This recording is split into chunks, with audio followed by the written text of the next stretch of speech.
கல்கியின் சிவகாமி சபதம். சென்ற அத்தியாயத்தில் புத்த சிலைக்கு பின்னுக்கிருந்து புத்த பிக்குவும் பரஞ்சோதியும் வெளியேற அவர்கள் இருவரையும் ஆச்சரியத்துடன் சிவகாமி பார்த்து கொண்டிருக்க, புத்த பிக்கு ஆயனரிடம் நீங்கள் எல்லா விவரத்தையும் சிவகாமியிடம் சொல்லிவிட வேண்டும் என்று கட்டளையிட்டார். வாருங்கள், அடுத்த அத்தியாயத்தில் என்ன நடக்கிறது என்று பார்ப்போம். அத்தியாயம் 21, சித்தர்மலை சித்திரம். 15 விதமான அபிநய பார்வைகளிலே சந்தேகமும் அருவருப்பும் தோன்றும் பார்வையை சிவகாமி புத்த பிக்குவின் மேல் ஒரு கணம் செலுத்திவிட்டு ஆயனரை பார்த்து, இவர்கள் இத்தனை நேரமும் இங்கேதான் இருந்தார்களா என்று கேட்டாள். ஆம் குழந்தாய். புத்தர் சிலைக்கு பின்னால் ஒளிந்திருந்தார்களா? ஆமாம். ஆனால் இதை குறித்து நீ என்னவோ ஏதோ என்று சந்தேகப்பட வேண்டாம். ஆயனர் மேலே சொல்லுவதற்குள் சிவகாமி, புத்த பகவானுடைய சிலைகளை பிரமாண்டமாக செய்வதில் எவ்வளவு பயன் இருக்கிறது என்றாள். அதனாலேதான் மகாயான சித்தாந்தத்தை ஏற்படுத்திய நாகார்ஜுன பிக்குவை நான் போற்றுகிறேன் என்றார் நாகநந்தி. புத்த மதம் தோற்றப்பட்டு சில காலம் வரையில் புத்த பகவானுடைய சிலைகள் அமைப்பிலும் சித்திரங்கள் எழுதுவதிலும் தடை செய்யப்பட்டு இருந்தது. இந்த வரலாறு நடந்த காலத்துக்கு 200 ஆண்டுகளுக்கு முன்னால் நாகார்ஜுன பிக்கு என்னும் மகான் தோன்றி மகாயான புத்த சித்தாந்தத்தை தோற்றுவித்தார். பாரத நாட்டின் வடகோடியில் நாளந்தா என்னும் நகரில் பிரசித்தி பெற்று விளங்கிய பௌத்த மடத்தின் தலைவரான நாகார்ஜுனா தேசமெங்கும் யாத்திரை செய்து வாதப்போர் நடத்தி மகாயான சித்தாந்தத்தை பிரசாரம் செய்தார். ஆங்காங்கே சங்கிராமம் என்ற பெயரால் வழங்கிய பௌத்த மடங்களை நிறுவிக்கொண்டு போனார். அத்தகைய சங்கிராமம் ஒன்றை அவர் கிருஷ்ணா நதிக்கரையில் உள்ள ஸ்ரீ பர்வதத்திலும் ஸ்தாபித்தார். அது முதல் ஸ்ரீ பர்வதத்திற்கு நாகார்ஜுன மலை என்ற பெயரும் வழங்கலாயிற்று. நாகார்ஜுனர் தோற்றுவித்த மகாயான புத்த மதம் புத்த பகவானுடைய சிலைகளை அமைப்பதற்கும் கோயில்கள் கட்டுவதற்கும் அனுமதித்தது. நாகார்ஜுன பிக்குவை போற்றுகிறேன் என்று நாகநந்தி 2 முறை கூறியதன் கருத்து என்ன என்பது இப்போது நன்கு விளங்கியிருக்கும் அல்லவா? நாகநந்தி கூறியதை பொருட்படுத்தாமல் சிவகாமி, அப்பா, இவர்கள் எதற்காக ஒளிந்து கொண்டிருந்தார்கள் என்று கேட்டாள். அம்மா, நம் நாகநந்தி அடிகள் ராஜகுலத்தினரை பார்ப்பதில்லை என்று விரதம் வைத்துக் கொண்டிருக்கிறார். உனக்கு தெரியாதா? இந்த வாலிபன் அவருடன் வந்திருந்தபடியால். அப்பா, சக்கரவர்த்தியும் மாமல்லரும் இவரை பார்த்திருந்தால் எவ்வளவு சந்தோஷப்பட்டிருப்பார்கள். ஒன்று கவனித்தீர்களா? மாமல்லர் கையில் ஒரு வேல் வைத்திருந்தாரே, அது இந்த வீரருடைய வேல்தான். நாகநந்தி மீண்டும் குறுக்கிட்டு, அதில் என்ன வியப்பு சிவகாமி? இப்போதுதான் பல்லவ சாம்ராஜ்யத்திற்கு ஆயுதம் தேவையாயிருக்கிறதே. ஊரிலுள்ள உடைந்த வேல், வாள், ஈட்டி எல்லாவற்றையும் தேடி சேகரிக்கிறார்களே என்றார். சிவகாமி அவரை எரித்து விடுவது போல் பார்த்துவிட்டு, அப்பா, குமார சக்கரவர்த்தி இந்த வீரரிடம் திருப்பிக் கொடுப்பதற்காகவே அந்த வேலை தம் கையிலே வைத்திருக்கலாம். சுத்த வீரத்தை பாராட்டுவதில் மாமல்லரை போல் யார் உண்டு? இவரை நீங்கள் சக்கரவர்த்தியின் சமூகத்திற்கு உடனே அழைத்து போக வேண்டும் என்று கூறினாள். ஆயனர் தட்டு தடுமாறி, ஆகட்டும் அம்மா, என் உத்தேசமும் அதுதான். பரஞ்சோதி வடக்கே போய் திரும்பி வந்ததும் சக்கரவர்த்தியிடம் அழைத்து போகிறேன் என்றார். சக்கரவர்த்தி வந்திருந்த சமயத்தில் சிலையின் பின்னால் ஒளிந்திருக்க நேர்ந்த அவமானத்தினாலும் சிவகாமியின் விஷயத்தில் ஏற்பட்ட இயற்கையான சங்கோசத்தினாலும் இத்தனை நேரம் பரஞ்சோதி உள்ளமும் உடலும் குன்றி மௌனமாயிருந்தான். ஆனால் சிவகாமி பரிந்து கூறிய வார்த்தை அவனுடைய ஆன்மாவையும் நாவையும் கட்டியிருந்த தாளை அறுத்த மாதிரி இருந்தது. அவன் சிவகாமியை நன்றியுடன் நோக்கிவிட்டு ஆயனரை பார்த்து, ஐயா, தங்கள் குமாரி சொல்வது உண்மைதான். குமார சக்கரவர்த்தியின் கையில் இருந்த வேல் என்னுடைய வேல்தான் என்று எனக்கு கூட தோன்றியது. அதை வாங்கி கொடுத்தீர்களானால் நல்லது. நெடுந்தூரம் பயணம் செய்வதற்கு கையில் ஏதேனும் ஆயுதம் அவசியமல்லவா என்றான். அப்போது புத்த பிக்கு, ஆயுதத்துக்குத்தானா இப்போது அவசரம்? வேலும் ஈட்டியும் எத்தனை வேணுமானாலும் நான் சம்பாதித்து தருகிறேன். முக்கியமான காரியமாகவில்லையே. குதிரையும் லட்சினையும் கேட்க தவறிவிட்டீர்களே ஆயனரே என்றார். அது என் பொறுப்பு. நாளை மாமல்லபுரத்திற்கு வரும்படி சக்கரவர்த்தி கட்டளையிட்டிருக்கிறார். அங்கே கேட்டு வாங்கி கொண்டு வருகிறேன். பயணத்திற்கு மற்ற ஏற்பாடுகளை கவனியுங்கள் என்றார் ஆயனர். அப்பா, இந்த அண்ணன் நெடுந்தூரம் பிரயாணம் செய்ய போகிறாரா? எந்த ஊருக்கு? எதற்காக என்று சிவகாமி கேட்டாள். நான் தான் அனுப்புகிறேன் குழந்தாய். மிகவும் முக்கியமான காரியத்திற்காக சென்ற 9 ஆண்டு காலமாக இரவும் பகலும் நான் கண்டு கொண்டிருந்த கனவு நிறைவேறப் போகிறது சிவகாமி. இந்த உத்தம புத்த பிக்குவின் உதவியினால் நிறைவேறப் போகிறது என்று ஆயனர் கூறிய போது அவருடைய மொழிகளில் முன்போலவே ஆர்வமும் பரபரப்பும் பொங்கித் ததும்பின. நீங்கள் என்ன கனவு கண்டீர்கள்? அது எப்படி நிறைவேறப் போகிறது?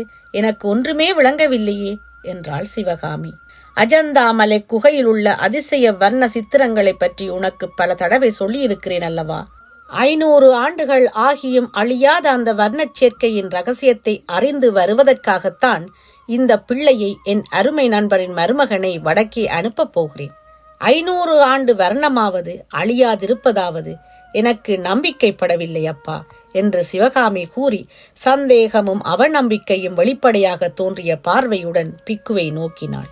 அதை நம்புவது கஷ்டம்தான். முதலில் கேள்விப்பட்ட போது எனக்கு நம்பிக்கை உண்டாகவில்லை. 500 ஆண்டு அழியாத வண்ணம் எப்படி இருக்க முடியும் என்றுதான் எண்ணினேன்.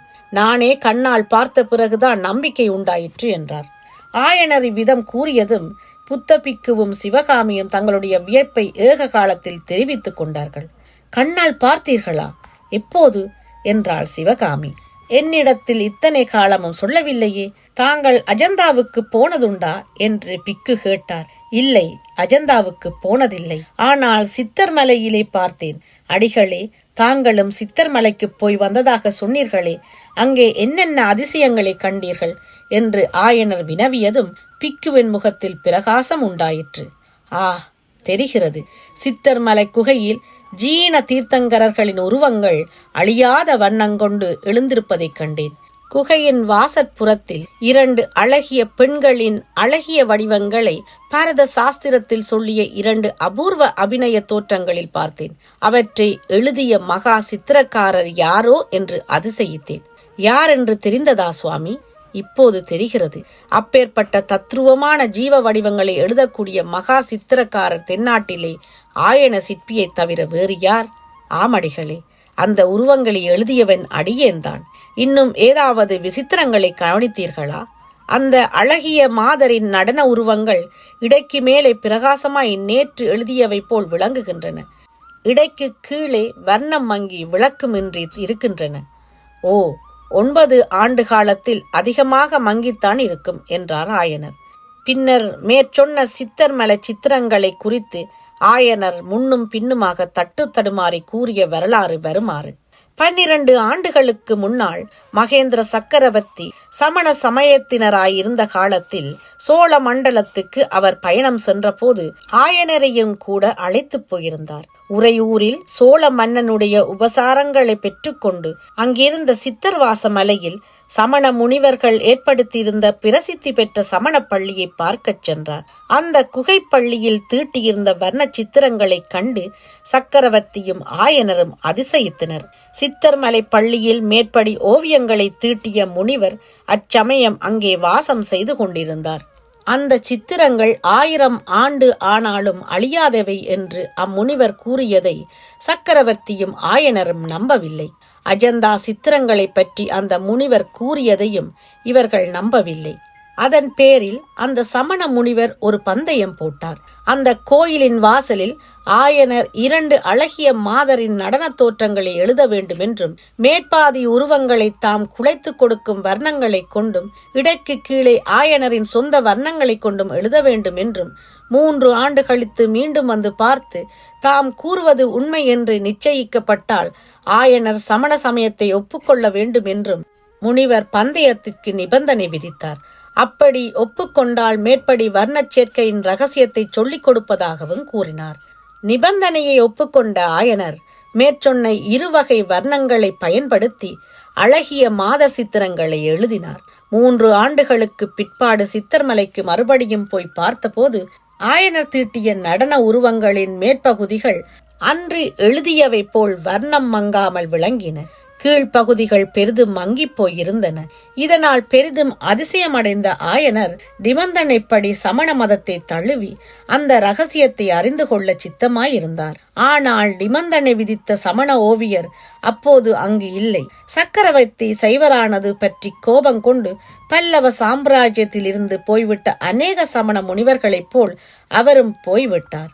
ஆனால் அந்த அழியாத வர்ணச் சேர்க்கையின் ரகசியத்தை அறிந்து கொள்வதில் ஆயனருக்கு அன்று ஏற்பட்ட ஆவல் இன்று வரையில் வளர்ந்து கொண்டிருந்தது. மேற்படி வரலாற்றை கேட்டுக்கொண்டிருந்த புத்தபிக்கு முடிவில், ஆயனரே, கவலை வேண்டாம், உங்களுடைய ஆவல் நிறைவேறும் காலம் நெருங்கிவிட்டது. பரஞ்சோதிக்கு நீங்கள் குதிரையும் பிரயாண அனுமதியும் வாங்கி கொடுப்பதுதான் தாமதம். வெகு சீக்கிரத்தில் உங்கள் மனோரதம் நிறைவேறும் என்றார். பரஞ்சோதியும் மிக்க உற்சாகத்துடன், ஆமையா, தங்களுடைய மனோரதம் என்னால் நிறைவேறுவதாயிருந்தால் அது என்னுடைய பாக்கியம்தான். என்ன அபாயம் வந்தாலும் பின்வாங்காமல் காரியத்தை முடித்துக்கொண்டு வருகிறேன் என்றான். சிவகாமியின் உள்ளத்திலோ முரண்பட்ட எண்ணங்கள் தோன்றி போட்டியிட்டன. ஆயனருடைய ஆவலையும் அந்த ஆவல் நிறைவேறினால் அவர் அடையக்கூடிய மகத்தான ஆனந்தத்தையும் அவள் அறிந்துதான் இருந்தாள். ஆனாலும் புத்தபிக்குவின் தூண்டுதலால் நடக்கும் இந்த காரியத்தில் ஏதாவது சூதும் சூழ்ச்சியும் இருக்குமோ என்று அவள் மனம் ஐயுற்றது. ஆகவே பரஞ்சோதியை தனியாக பார்த்து எச்சரிக்கை செய்ய வேண்டும் என்று அவள் தனக்குள்ளே தீர்மானித்துக் கொண்டாள்.